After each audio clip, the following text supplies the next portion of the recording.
បាល់សង្គ្រាមលោកលើកទី3ផ្ទុះឡើងមនុស្សជាតិលើពិភពលោកជាងពាក់កណ្ដាលស្លាប់ដោយការអត់អាហារស្របពេលស្ថានភាពប្រកួតប្រជែងខាងភូមិសាស្ត្រនយោបាយនិងយោធាកាន់តែតានតឹងខ្លាំងឡើងរវាងប្រទេសមហាអំណាចលោកខាងលិចនិងអាស៊ីនោះធ្វើឲ្យពិភពលោកមានការព្រួយបារម្ភយ៉ាងខ្លាំងអំពីការវាយប្រហារគ្នាទៅវិញទៅមកដោយអាវុធនុយក្លេអ៊ែរហើយថាតើវានឹងធ្វើឲ្យមនុស្សជាតិជាងពាក់កណ្ដាលអាចនឹងដាច់បាយស្លាប់បើតាមសារព័ត៌មាន Star Insider បានរាយការណ៍ថាបច្ចុប្បន្នពិភពលោកមានក្បាលគ្រាប់អាវុធនុយក្លេអ៊ែរប្រហែល 13,000 គ្រាប់នៅក្នុងឃ្លាំងស្តុកអាវុធនៃប្រទេសមហាអំណាចនានារួមមានរុស្ស៊ីសហរដ្ឋអាមេរិកចិនចក្រភពអង់គ្លេសបារាំងជាដើមពិភពលោកទាំងមូលបានដឹងទាំងអស់គ្នារួចមកហើយថាសង្គ្រាមនុយក្លេអ៊ែរនឹងនាំមកនូវគ្រោះមហន្តរាយដ៏ធ្ងន់ធ្ងរបំផុតប្រសិនបើករណីសង្គ្រាមនុយក្លេអ៊ែរឬសង្គ្រាមលោកលើកទី3ផ្ទុះឡើងនៅក្នុងប្រវត្តិសាស្ត្រមនុស្សជាតិការប្រើប្រាស់អាវុធនុយក្លេអ៊ែរវាយប្រហារគ្នាធ្លាប់បានកើតឡើងរួចមកហើយ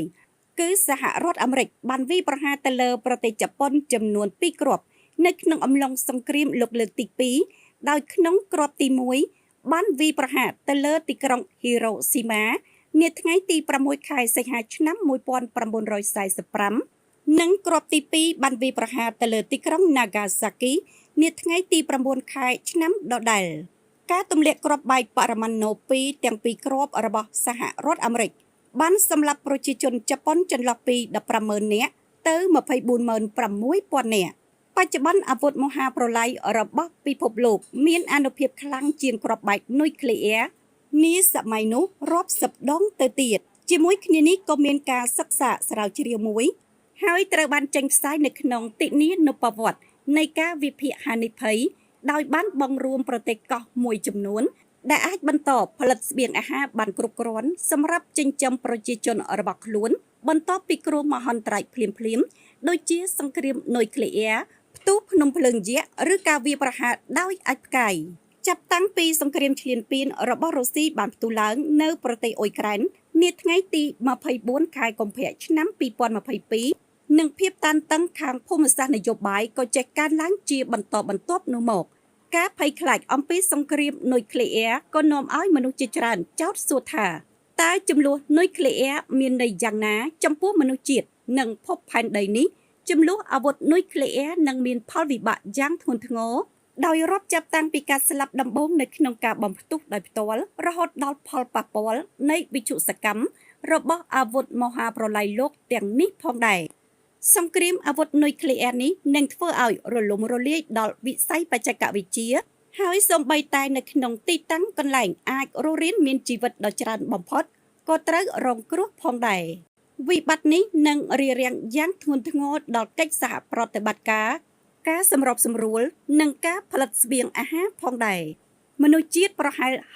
63% នៅក្នុងចំណោមប្រជាជនបច្ចុប្បន្នជាង 8,000 លាននាក់នៅលើពិភពលោកទំនងជាស្លាប់ដោយសារតែគ្រោះទុរភិក្សបើតាមការសិក្សាស្រាវជ្រាវរបស់សាកលវិទ្យាល័យ Rutgers ស្ថិតក្នុងរដ្ឋ New Jersey សហរដ្ឋអាមេរិកបានឲ្យដឹងថាមនុស្សប្រហែល 63% នៃប្រជាជនបច្ចុប្បន្នរបស់ពិភពលោកទំនងជាអាចនឹងស្លាប់ដោយសារគ្រោះទុរភិក្សនៅក្នុងវិបត្តិសង្គ្រាមនុយក្លេអ៊ែរទ្រង់ទ្រាយធំសង្គ្រាមអាវុធមហាប្រឡាយលោកនេះក៏អាចនឹងកាត់បន្ថយនៃការផលិតស្បៀងអាហាររហូតដល់ 97% ដោយក្នុងនោះមានទាំងនៅក្នុងប្រទេសចិនបារាំងរុស្ស៊ីចក្រភពអង់គ្លេសនិងសហរដ្ឋអាមេរិកផងដែរទោះជាយ៉ាងណាក៏ដោយសង្គ្រាមនុយក្លេអ៊ែរនេះក៏នៅតែមានអ្នកនៅរស់រានមានជីវិតនៅជុំវិញពិភពលោកសូម្បីតែក្នុងសេណារីយ៉ូដ៏លំបាកបំផុតយ៉ាងណាក៏ដោយរីឯអ្នកដែលស្ថិតក្នុងប្រទេសដែលមានភាពធន់បំផុតនិងមានឱកាសដ៏ល្អបំផុតក្នុងការជៀសផុតពីការដួលរលំទាំងស្រុងប៉ុន្តែអ្នកប្រហែលជាមិននឹកស្មានដល់ប្រទេសដែលអ្នកកំពុងតែនិយាយនោះឡើយការសិក្សាស្រាវជ្រាវដដែលនេះបានចុះផ្សាយអំពីការវិភាគនៃហានិភ័យដោយប្រៀបធៀបនឹងប្រទេសនានាដែលស្ថិតនៅលើដែនកោះចំនួន38ជាមួយនឹងកត្តាចំនួន13ត្រូវព្យាករណ៍ថាអាចគេចផុតពីគ្រោះមហន្តរាយនៃសង្គ្រាមនុយក្លេអ៊ែរនេះកត្តាទាំងនោះដោយរាប់បញ្ចូលទាំងការផលិតស្បៀងអាហារមានភាពគ្រប់គ្រាន់ផ្ទាល់ខ្លួនពីថាមពលនិងបរិយាកាសអាកាសធាតុគេចផុតពីគ្រោះមហន្តរាយទាំងនេះ ប៉ុន្តែប្រទេសល្អបំផុតក្នុងតារាងប្រទេសមានសុវត្ថិភាពបំផុតគឺអូស្ត្រាលីនិងនូវែលសេឡង់បានឈរនៅលំដាប់លេខ2